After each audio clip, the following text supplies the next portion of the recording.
चलिए आज सीखने का एक ऐसा तरीका जानते हैं, एक ऐसा तरीका जो हमारी याददाश्त को फौलादी बना दे। मतलब वो जानकारी जो हम अक्सर भूल जाते हैं वो हमेशा के लिए दिमाग में बैठ जाए। कभी ऐसा हुआ है कि घंटों तक कुछ पढ़ा और अगले दिन सब गायब, जैसे दिमाग में कुछ था ही नहीं। ये हम सब के साथ होता है ना? बहुत ही आम बात है ये। तो चलिए इस प्रॉब्लम को एक नाम देते हैं। इसे कहते हैं द लीकी ब्रेन इफेक्ट। सोच कर देखिए, जैसे किसी बर्तन में छेद हो और पानी टपकता रहता है, ठीक वैसे ही हमारे दिमाग से भी जानकारी निकलती रहती है। और सुनिए, ये सिर्फ हमारा वहम नहीं है, इसके पीछे बाकायदा साइंस है।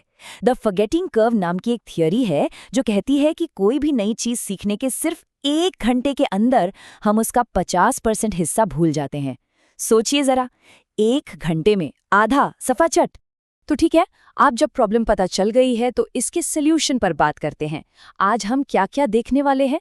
पहले तो इस फॉरगेटिंग कर्व को समझेंगे, फिर देखेंगे कि माइक्रोजुकू मेथड क्या है, इसके स्टेप्स क्या हैं और आखिर में ये काम करता कैसे है।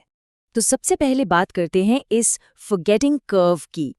देखिए, हमारा दिमाग ना ऐसे ही बना है कि वो फालतू जानकारी को डिलीट करता रहता है, और ये कर्व हमें बस यही दिखाता है कि ये डिलीट करने का प्रोसेस कितना ज्यादा तेज है। तो अब जब दुश्मन सामने है तो हथियार भी तो होना चाहिए ना, और वही हथियार है द माइक्रोजुकू मेथड। सुनने में भले ही थोड़ा अजीब लगे, पर ये एक बहुत ही सिंपल लेकिन जबरदस्त पावरफुल टेक्निक है जो हमारे भूलने की इस आदत को रोक सकती है। तो ये माइक्रोजुकू मेथड आखिर है क्या चीज? बहुत आसान शब्दों में ये एक एक्टिव लर्निंग का तरीका है। इसमें करना क्या है, बस किसी भी एक टॉपिक को ऐसे समझाना है जैसे हम किसी और को सिखा रहे हों। इसी से वो जानकारी हमारी लॉन्ग टर्म मेमोरी का हिस्सा बन जाती है। और देखिए, इसे करने के लिए सिर्फ 3 आसान से स्टेप्स हैं। पहला, तैयारी करना, दूसरा, सिखाना, और तीसरा, उस जानकारी को दिमाग में हमेशा के लिए लॉक कर देना। बस। तो चलिए पहले स्टेप पर चलते हैं, तैयारी करना। और सच बताऊं, यही सबसे जरूरी हिस्सा है। ये वो बुनियाद है जिस पर हमारी पक्की याददाश्त टिकेगी। इसमें सबसे जरूरी चीज है फोकस। मतलब कोई बड़ा सा टॉपिक मत उठाइए, बस एक छोटा सा कॉन्सेप्ट चुनिए।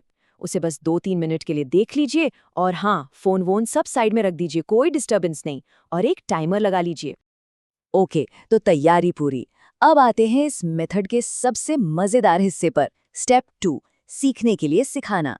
यहीं पर असली मैजिक होता है, जहां कच्ची जानकारी पक्की समझ बन जाती है। अब करना क्या है, बस उस टॉपिक को जोर जोर से बोलकर समझाइए। मान लीजिए कि सामने कोई ऐसा इंसान बैठा है जिसे इसके बारे में जरा भी नहीं पता।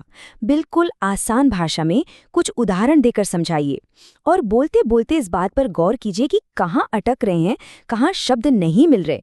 बस वही वो जगह है जहाँ आपकी समझ कमजोर है। और किसी ने क्या खूब कहा है कि अगर हम किसी चीज को आसान भाषा में नहीं समझा सकते, तो इसका मतलब है कि हम खुद उसे ठीक से नहीं समझे हैं। बिल्कुल सही बात है। लेकिन सवाल ये उठता है कि ये तरीका काम क्यों करता है?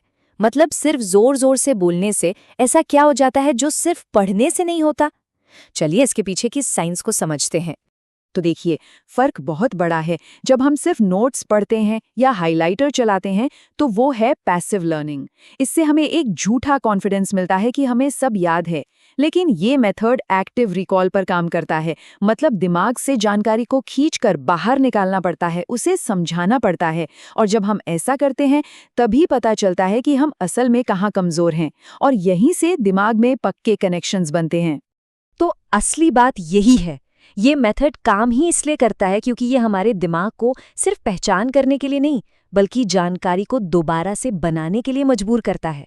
जब हम किसी मुश्किल चीज को आसान बनाते हैं, तो दिमाग में नए और मजबूत न्यूरल पाथवेज यानी रास्ते बनते हैं, और यही रास्ते हमारी लर्निंग को परमानेंट बना देते हैं। तो कुल मिलाकर बात ये है कि ये मेथड हमें सिर्फ रट्टा मारने से निकालकर किसी भी कॉन्सेप्ट को सच में समझने की तरफ ले जाता है। ये सिर्फ जानने और समझने के बीच का फर्क है। तो अब बारी है इसे आजमाने की। जरा सोचिए, वो पहली कौन सी चीज होगी जिसे आप इस मेथड का इस्तेमाल करके अपनी मेमोरी में हमेशा के लिए लॉक करना चाहेंगे।